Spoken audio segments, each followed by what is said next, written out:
Umano'y hindi matutuloy na kasal nina Bea Alonzo at Vincent Co, pinag-uusapan ngayon. Usap-usapan ngayon sa publiko at social media ang umano'y hindi na matutuloy na kasal nina Bea Alonzo at negosyanteng si Vincent Co, na unang napaulat na gaganapin sana sa Spain sa darating na ika-16 ng Mayo.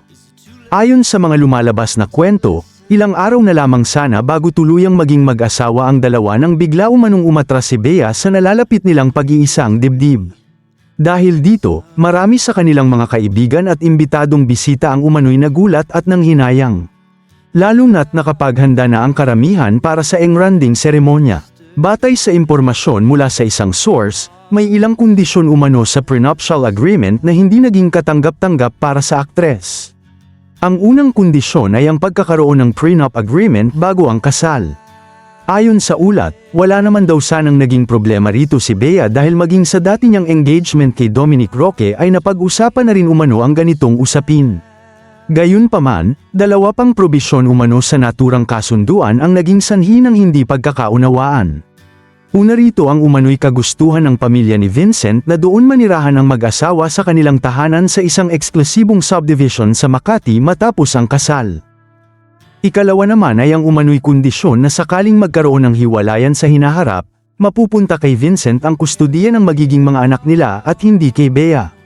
Ito umano ang isa sa pinakamabigat na isyong hindi umano matanggap ng aktres. Bagamat nananatiling hindi kumpirmado ang mga naturang impormasyon, marami ang nagpahayag ng kani-kanilang opinyon ukol dito. May ilan na nagsasabing nauunawaan nila ang naging posisyon ni Bea kung totoo man ang mga nasabing kondisyon. Sa kabilang banda, may mga nagsasabi rin na maaaring nakaangkla ito sa tradisyon at kulturang pinanggalingan ng pamilya ni Vincent, na kilalang mula sa isang mayamang Chinese-Filipino clan.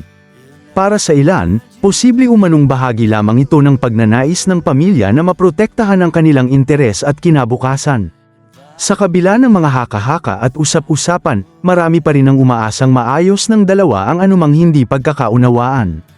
Naniniwala ang kanilang mga taga-suporta na kung tunay ang pagmamahalan, makakahanap sila ng maayos at patas na solusyon para sa kanilang relasyon.